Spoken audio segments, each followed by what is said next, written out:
The 17 News at Sunrise podcast is brought to you by Clinica Sierra Vista. Welcome back to the 17 News at Sunrise podcast, where we share your news on your schedule. Working in the spirit of the Golden Empire, this is 17 News at Sunrise.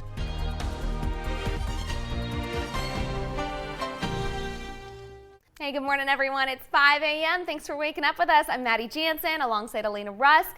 Alex has the morning off, and Kevin is on his way to Washington, D.C. with that honor flight. They actually are getting ready for takeoff as we speak. So he will have some video for us coming up later on this morning. And it's going to be another exciting trip, another whirlwind trip in our nation's capital. But I can't wait to see all of the memorials that they visit and the memories that evokes for them. And this one's so special as well because it's concentrating on those Native American veterans and going to see that brand new memorial built in their honor. It's just so they're all special. This one feels especially special. It does, yeah. So we can't wait to take a look at that. But we're also talking about your forecast because, drum roll, it's November. I can't believe it. It's a little weird. It is. I can't believe it's already November. Right, and if you're not ready, I have 80s for you. So that helps. That helps, yeah. I'm ready for the cool down. I'm ready for boots and scarves. So ready. Right? You were mentioning it last week that many of our Tehachapi areas have seen that burst of fall colors for a while now. It's just starting in the valley. This week is the peak, so it's very nice to see that. And then we're going to have the leaf wars where they all fall and we have to deal with the cleanup for the rest of the month. But it is November. It is looking and feeling like fall for that foliage. But again, temperatures, this is technically fall for California, but it'd be nicer if it was a little closer to that 73. Instead, yesterday was at 80. Today and tomorrow, much of the same. But it will look and feel more like fall this weekend because some of those clouds will start to spill into our area. But many people have weekend plans, and don't worry, I don't have any rain coming your way. Right now, as you're waking up, you're looking outside and it's still dark, and it's going to be dark for the next hour and a half.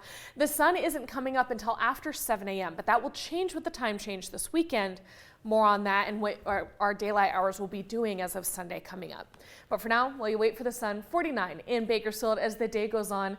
There we go. You see those 60s for mid-morning, 70s for several hours this afternoon. That 80 is just briefly at about 3:30 before we fall back down. Maddie. Elena, thanks. Now to your 17 Court Watch. A young man accused of a deadly Wrongway crash will remain out of custody for medical treatment, and family members of the victim aren't happy that he gets to stay at home. The crash happened back in April on Campus Park Drive. A passenger told police that 19-year-old Kareem Rayad hit speeds of 120 miles per hour that day. He also said Rayad swerved into oncoming lanes of traffic, crashing into the car of 66-year-old Gayla Price, killing her. Rayad has been out of custody since early September to receive physical therapy for injuries he suffered in the crash. Yesterday, a judge said the defense counsel had provided him with hospital records showing Rayad is receiving daily treatment and has another surgery on his leg scheduled for tomorrow. Price's family says the decision is upsetting. That we miss her. The holidays are coming up and he gets to be home with his parents for the holidays, and our mom will not be here with us. Rayad's next court date is set for December 14th. New this morning, an illegal cannabis shop in central Bakersfield has been shut down. Officers followed up on a search warrant at the shop on California Avenue. They say they confiscated about 6 ounces of marijuana, as well as 2.5 ounces of psychedelic mushrooms. They also say they found other controlled substances, but did not disclose what they were. A 28-year-old man was arrested for charges on illegal marijuana sales. Whenever there's a wildfire, crews have to quickly mobilize resources in an effort to save lives and property. In Kern County, that job falls on the fire department's battalion chief. Division 4, I'm going to assign you to Division 1 of the fire. We do have an all cleared. I need to get a primary all completed on that. But before a crew member can be promoted to battalion chief, they must complete a simulated high-stress emergency. Yesterday, 7 candidates for Kern County Fire Battalion Chief did just that to see if they have what it takes. As we go in these big incidents, we have helicopters, dozers, crews, water tenders, a lot of different equipment that we actually have to manage at one time. The big grass fires that we get in Kern County, these are managed by battalion chiefs. The initial action of making sure that the resources are assigned properly and that we have enough resources assigned. Fire officials say it's a tough test to become a battalion chief, and the pass level is usually about 50% or less.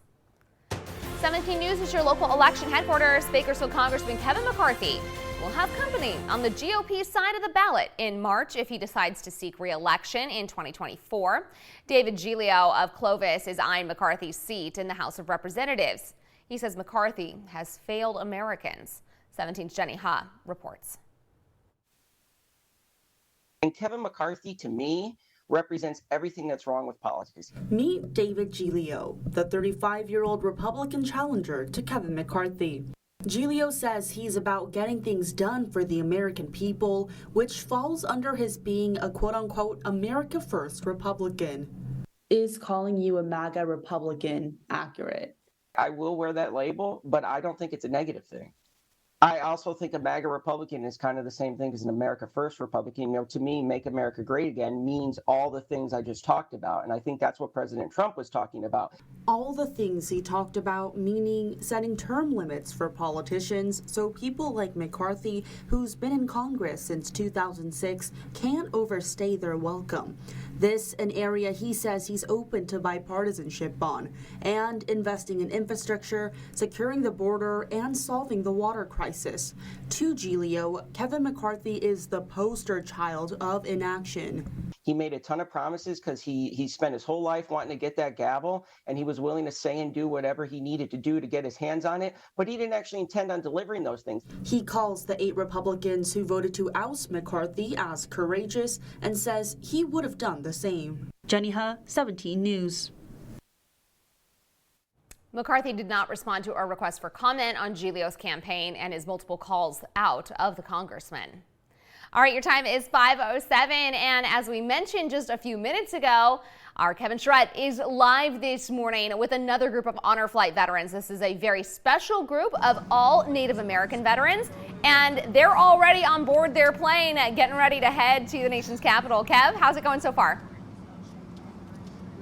So far, so good. We are on the plane. We are getting ready for Honor Flight 48. This is our Native American flight, so very exciting. This is the first time Honor Flight has ever done this, and so it was so nice to meet all of these Native American veterans who are excited to go to Washington, D.C. to see all of these monuments. I have one of those veterans right next to me here, and this is a commercial flight, so we've got a mix of veterans and also those that are going to their other destinations, and so they've been greeted by these folks as well. So a lot of excitement on this flight. We're headed to Dallas, and then we'll switch planes and head to Washington, D.C., and then starting tomorrow, we'll start to go on to all of those different monuments and memorials that are in honor of these veterans. So a very exciting time for all of these vets that are on this honor flight. And again, like the last honor flight where we took those 102 veterans to Washington, D.C., we will be showing you their trip live along the way. So just wanted to give you an update. We are on the plane and wheels up here in just a few minutes as we head to Washington, D.C. for this honor flight to honor our Native American veterans.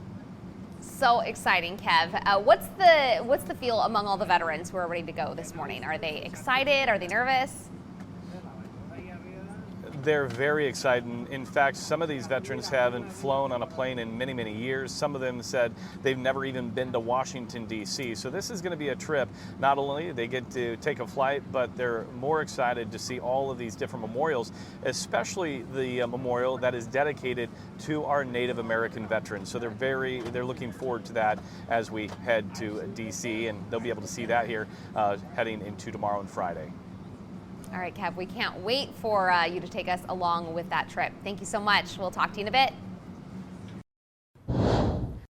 Hello, this is Tim Callahan with Clinica Sierra Vista, and we're excited to unveil the Community Health Center of the Future, our comprehensive care center.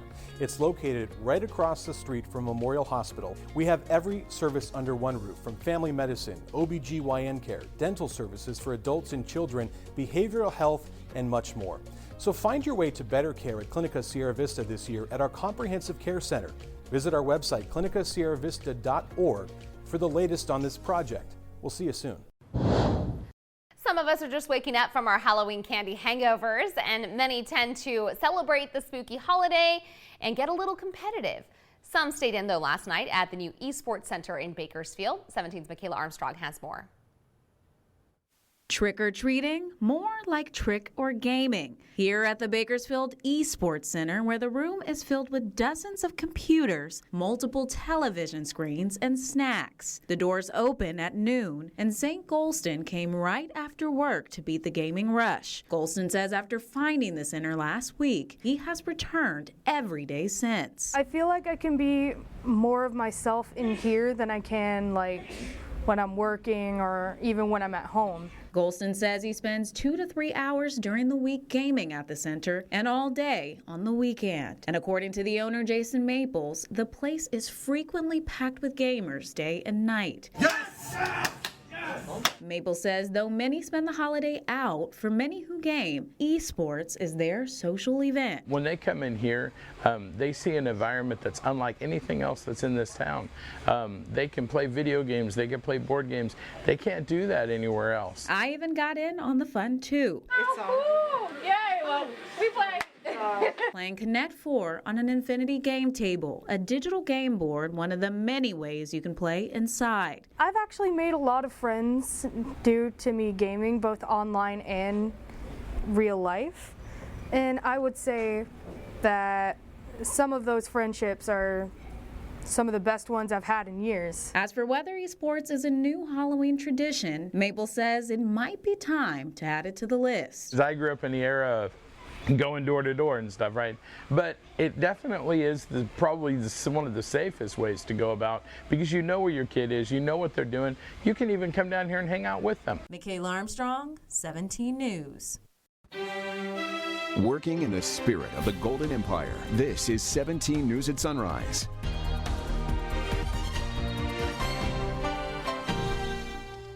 The 17 News at Sunrise podcast is a production of KGET and Nexstar Media Group. For more on all of the headlines in today's show, head to kget.com.